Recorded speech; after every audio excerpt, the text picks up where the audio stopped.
This is an evening, nighttime reading. I'm going to read some poetry live for my podcast. I have a sleep podcast called Ode to a Mockingbird, and it's right here on the Cultured Bumpkin channel. Uh, and the playlist is called Ode to a Mockingbird. And also, you can get it, Spotify and Apple, and probably a few others. But on this recording, we're going to do some poetry. And this is the 10 best poems. Now, this is according to the Society of Classical Poets. Now, you may agree or disagree, so be, happy to hear your favorites as well or get a request. Even if you're watching this at a replay at a later date, put in a request. I love poetry. So let's start with number 10 on the list, The Road Not Taken by Robert Frost. Two roads diverged in a yellow wood, and sorry I could not travel both and be one traveler. Long I stood, and looked down one as far as I could to where it bent in the undergrowth. Then took the other, as just as fair, and having perhaps the better claim because it was grassy and wanted wear, though as for that the passing there had worn them really about the same. And both that morning equally lay in leaves no step had trodden black. Oh, I kept the first for another day. Yet knowing how excuse me. Yet knowing how way leads on to way, I doubted if I should ever come back. I shall be telling this with a sigh, somewhere ages and ages hence. Two roads diverged in a wood, and I took the one less traveled by, and that has made all the difference. That was number 10, Robert Frost's The Road Not Taken. Move on to number 9 on the list, The New Colossus by Emma Lazarus. Now, this is, of course, the one that is inscribed on the Statue of Liberty in New York Harbor. Not like the brazen giant of Greek fame, with conquering limbs astride from land to land, here at our sea-washed, sunset gates shall stand a mighty woman with a torch, whose flame is the imprisoned lightning, and her name Mother of Exiles. From her beacon hand glows worldwide welcome. Her mild eyes command the air-bridged harbor that twin cities frame. Keep ancient lands your storied pomp, cries she with silent lips. Give me your tired, your poor, your huddled masses yearning to breathe free. The wretched refuse of your teeming shore, send these, the homeless, tempest-tossed, to me. I lift my lamp beside the golden door. Number 9, The New Colossus. All right, if you have a poem or you have a favorite, let me know what it is. Or if you have your own top 10 list. I have my top 10 list. This one doesn't match mine, but I love all these, if you know what I'm saying.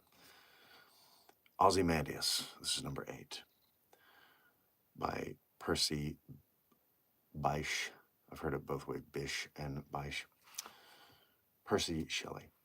I met a traveler from an antique land who said, "Two vast and trunkless legs of stone stand in the desert. Near them, on the sand, half sunk, a shattered visage lies, whose frown and wrinkled lip and sneer of cold command tell that its sculpture well those passions read which yet survive, stamped on these lifeless things. The hand that mocked them and the heart that fed. And on the pedestal, these words appear. My name is Ozymandias, King of Kings. Look on my works, ye mighty in despair. Nothing beside remains. Round the decay of that colossal wreck, boundless and bare, the lone and level sands stretch far away."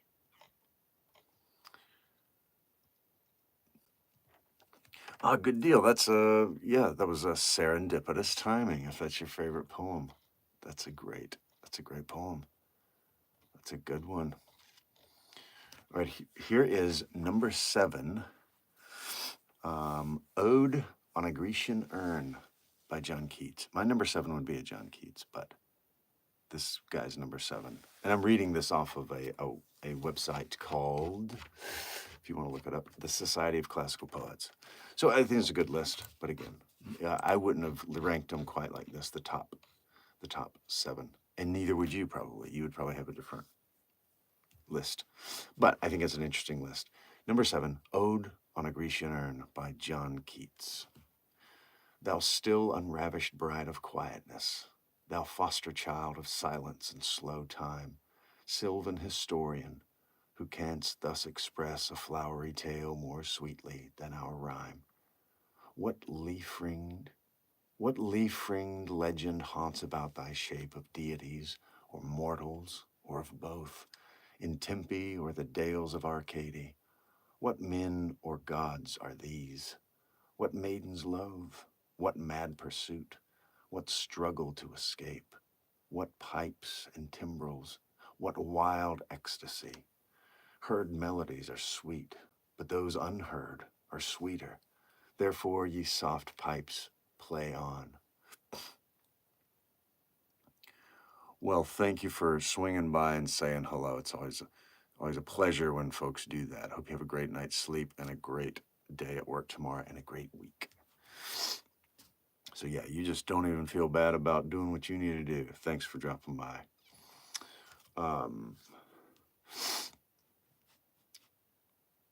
Not to the sensual ear, but more endeared, pipe to the spirit ditties of no tone.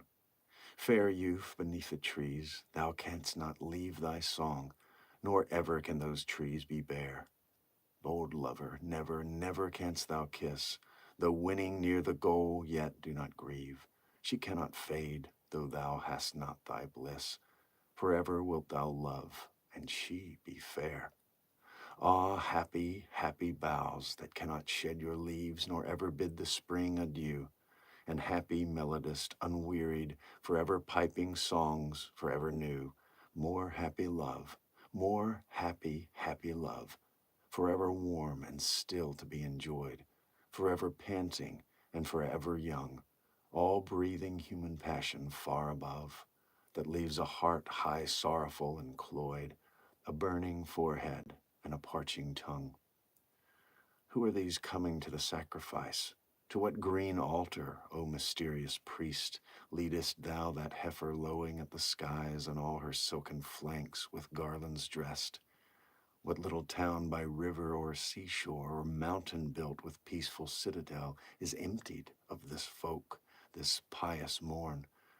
And, little town, thy streets forevermore will silent be, and not a soul to tell why thou art desolate can e'er return. O Attic shape, fair attitude, with breed of marble men and maidens overwrought, with forest branches and the trodden weed, thou silent form dost tease us out of thought as doth eternity. Cold pastoral, when old age shall this generation waste, thou shalt remain in the midst of other woe than ours, a friend to man, to whom thou sayest, beauty is truth, truth beauty, that is all ye know on earth, and all ye need to know. That was number 7, Ode on a Grecian Urn by John Keats. Moving on to number 6, The Tiger by William Blake.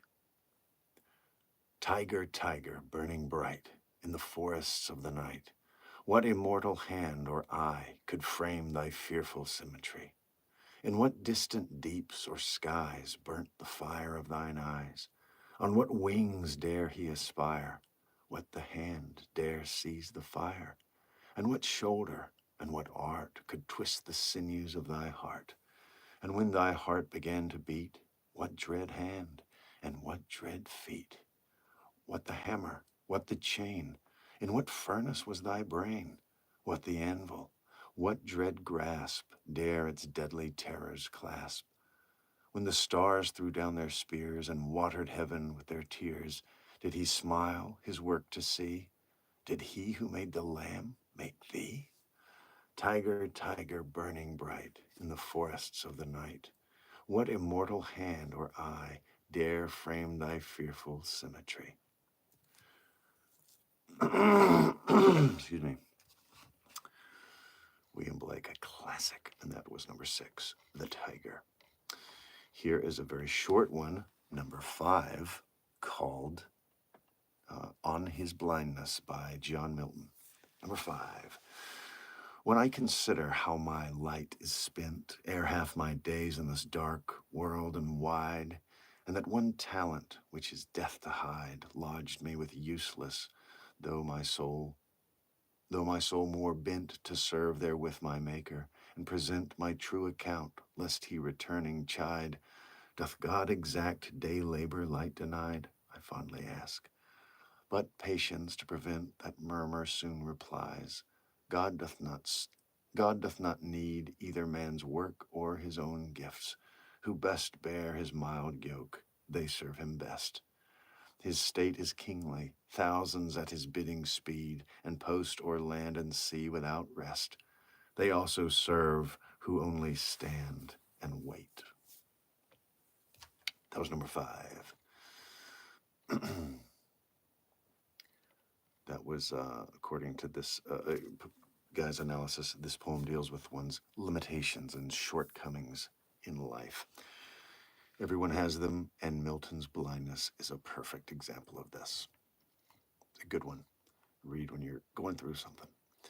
Number 4, A Psalm of Life by Henry Wordsworth Longfellow.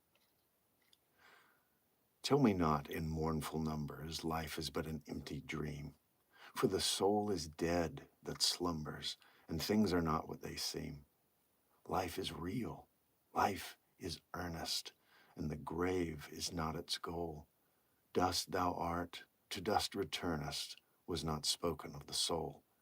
Not enjoyment and not sorrow is our destined end or way, but to act that each tomorrow find us farther than today. Art is long, and time is fleeting, and our hearts, though stout and brave, still like muffled drums are beating funeral marches to the grave. In the world's broad field of battle, in the bivouac of life, be not like dumb, driven cattle, be a hero in the strife.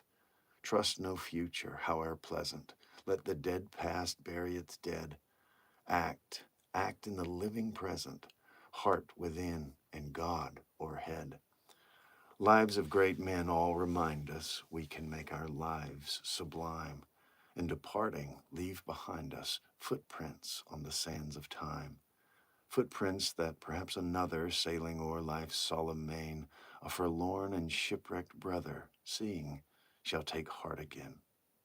Let us then be up and doing, with a heart for any fate, still achieving, still pursuing, learn to labor and to wait. Beautiful. I love Henry Wadsworth Longfellow, one of my favorites. All right, that was number 5. Oh, number 4, sorry. Song of Life. Here is number 3, Daffodils by William Wordsworth. I wandered lonely as a cloud. I wandered lonely as a cloud that floats on high o'er vales and hills, when all at once I saw a crowd, a host of golden daffodils, beside the lake, beneath the trees, fluttering and dancing in the breeze. Continuous as the stars that shine and twinkle on the Milky Way, they stretched in never-ending line along the margin of a bay. 10,000 saw I at a glance, tossing their heads in sprightly dance. The waves beside them danced, but they outdid the sparkling waves in glee. A poet could not but be gay in such a jocund company. I gazed and gazed, but little thought what wealth the show to me had brought. For oft, when on my couch I lie in vacant or in pensive mood, they flash upon that inward eye, which is the bliss of solitude. And then my heart with pleasure fills and dances with the daffodils. Number 3, Daffodils by William Wordsworth. Number 2 is Death, Be Not Proud by Donne. Death, be not proud, though some have called thee mighty and dreadful, for thou art not so. For those whom thou thinkest thou dost overthrow die not, poor Death, nor yet canst thou kill me. From rest and sleep, which but thy pictures be much pleasure, then from thee much more must flow, and soonest our best men with thee do go, rest of their bones and soul's delivery. Thou art slave to fate, chance, kings, and desperate men, and dost with poison, war, and sickness dwell. Excuse me. And better than thy stroke, and poppy or charms can make us sleep as well, and better than thy stroke. Why swellest thou then? One short sleep past, we wake eternally, and death shall be no more. Death, thou shalt die. That is number 2, Holy Sonnet 10, Death Be Not Proud by John Donne. And remember, you can find these on my sleep podcast. What I like to do is take these and put them on my sleep podcast to like ambiance of a brook or cows on a pasture or like birds in the trees. Excuse me, man. And it's just very relaxing. So if you like sleep podcasty type stuff, there's a playlist here on the channel called Ode to a Mockingbird. Number 1 on this list is William Shakespeare's Sonnet 18. Shall I compare thee to a summer's day? Thou art more lovely and more temperate. Rough winds do shake the darling buds of May, and summer's lease hath all too short a date. Sometime too hot the eye of heaven shines, and often is his gold complexion dimmed, and every fair from fair sometime declines, by chance or nature's changing course untrimmed. But thy eternal summer shall not fade, nor lose possession of that fair thou owest, nor shall death brag thou wanderest in his shade, when in eternal lines to time thou growest. So long as men can breathe or eyes can see, so long lives this, and this gives life to thee. So there we have it. That is our top 10 according to this particular analysis. Excuse me. There were a lot that he missed out, obviously. That would not have been my top 10, but it's a good top 10. It's solid. There's some good stuff in there. So yeah, I appreciate you listening. If whether you're live or whether you're catching the replay later, I appreciate you watching. And leave a comment. Tell me your favorite poem, and I'll be happy to read it on another live, because I do this a lot. So, and I always like to hear what people are listening to, wanting to hear. A lot of times that helps me be introduced to maybe poetry that I haven't heard before. So, good stuff. Anywho, hope you have a great night. Talk to you later.